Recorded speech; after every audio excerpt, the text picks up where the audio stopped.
बिस्मिल्लाहिर्रहमानिर्रहीम। अस्सलाम वालेकुम नाज़रीन, आप देख रहे हैं प्रोग्राम पाकिस्तान का शहीन। जैसा कि आपको पता है, इसमें हम आपकी मुलाकात कराते हैं पाकिस्तान के शहीनों की, गाजियों की और शोहदा की, जिन्होंने वतन अज़ीज़ के लिए अपनी जानों का नजराना पेश किया, अपनी कीमती अज़ा की कुर्बानी दी और कुछ गाजी बनकर लौटे। ऐसे ही आज हम एक पाकिस्तानी शहीन के घर पे मौजूद हैं। तो इन्होंने बहुत मार के लड़े हैं, वतन अज़ीज़ की बहुत खिदमत की है। तो आइए हम आपकी इनसे मुलाकात करवाते हैं। अस्सलाम वालेकुम सर। वालेकुम अस्सलाम। सर, सबसे पहले तो अपना नाम बताइए। मेरा नाम पूरा नाम है सूबेदार मोहम्मद आसिफ गुम्मन।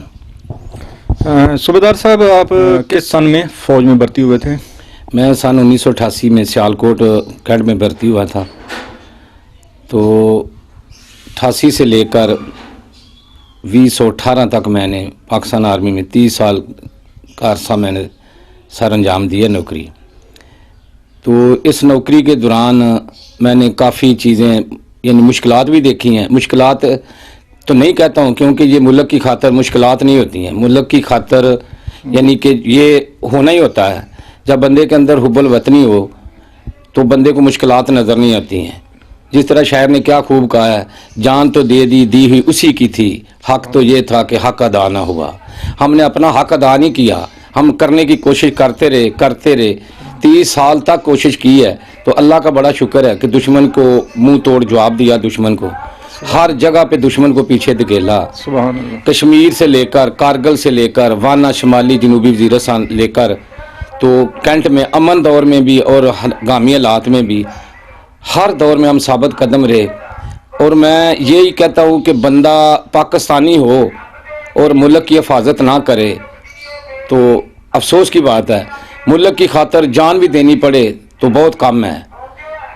आखिरी खून का कतरा जो है उस वक्त तक बंदे को इस इस्लामी मुल्क की हिफाजत करना फ़र्ज़ है, हर मुसलमान पर फ़र्ज़ है। बिल्कुल ऐसे। हमारे पाकिस्तानी शहरी जो हैं, ये इनका मैं भी शुक्रिया अदा करता हूँ कि हम जिधर गए हैं इन्होंने हमारा बहुत साथ दिया है।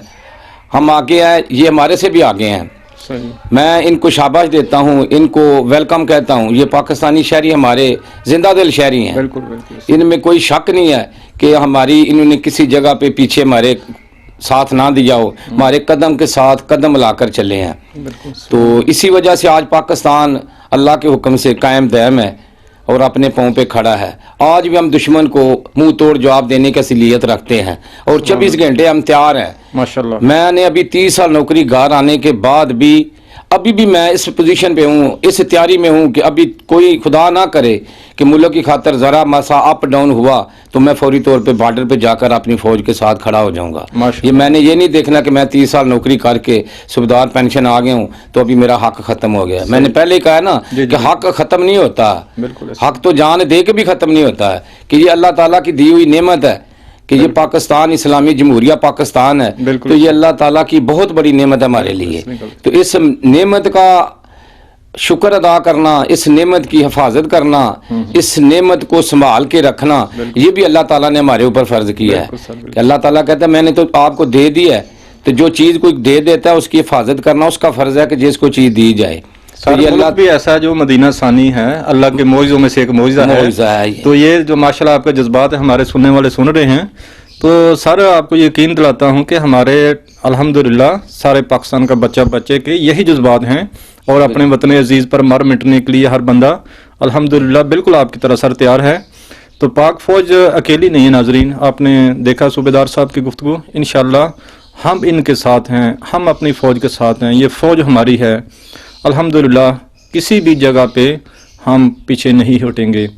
1965 की जंग में आपने देखा नाजरीन, जिस तरह हमारे आम लोगों ने पाकिस्तान आर्मी के लिए वसाइल फराहम किए, उनको महाज के लिए खाना फराहम किया, अपनी खिदमत उनके लिए वक़्फ़ की 71 की जंग में भी, और अल्हम्दुलिल्लाह आज भी हम अपने वतन अजीज़ की इस पाक आर्मी के साथ शाना बिशाना खड़े होंगे।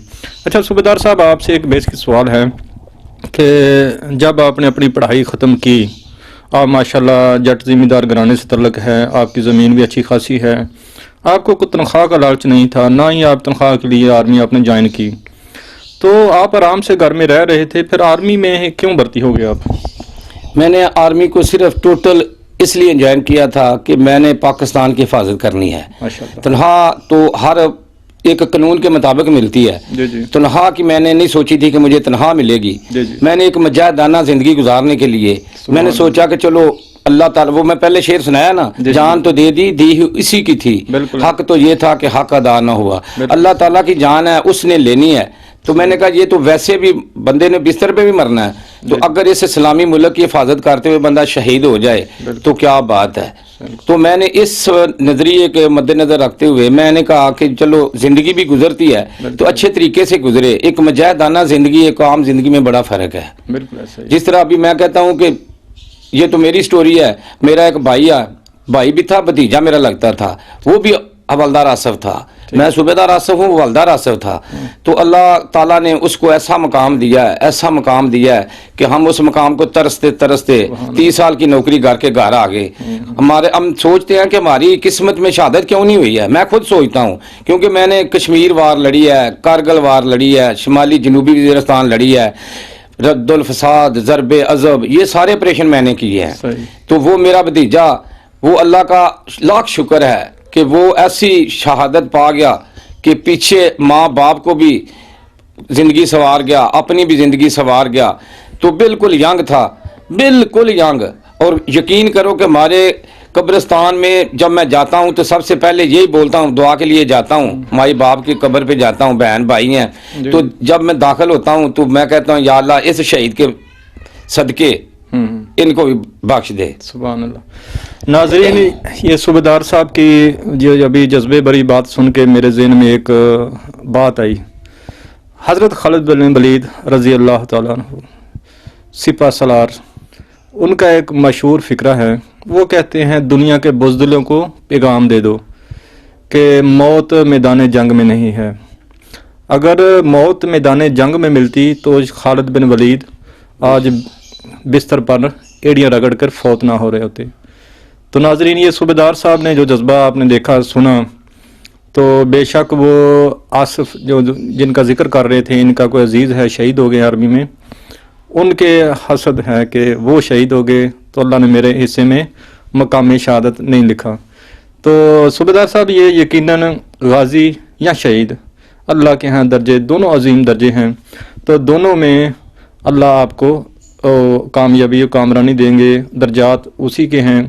باقی آگے حق ہے، یہ اللہ کی ترتیب ہے، اللہ کا ایک تقسیم ہے کہ وہ کسی کو غازی بنا کے بھیجتے ہیں، کسی کو شہادت کا رتبہ دیتے ہیں.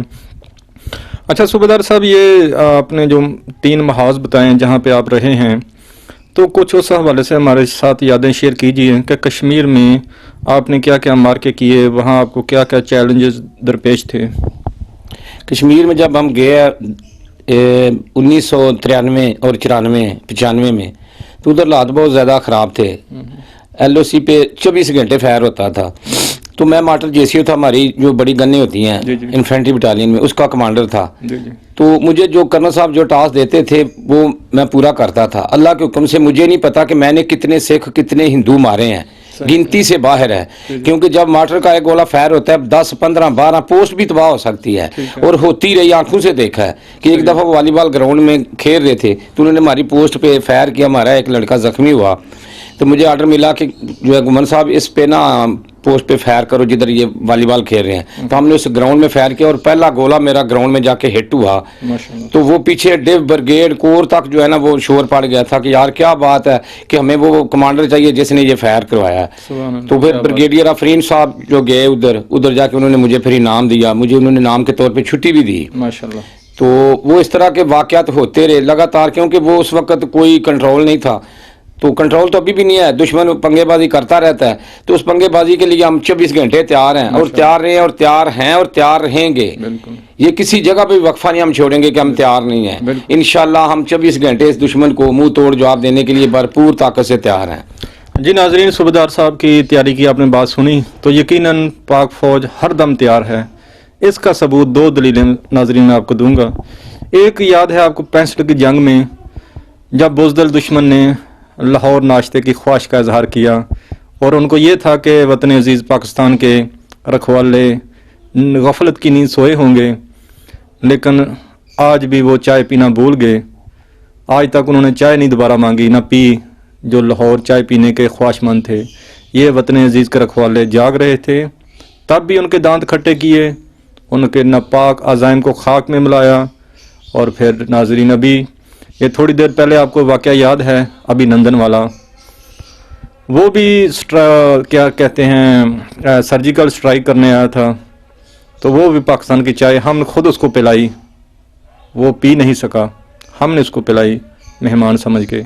उसका हशर भी आपके सामने है।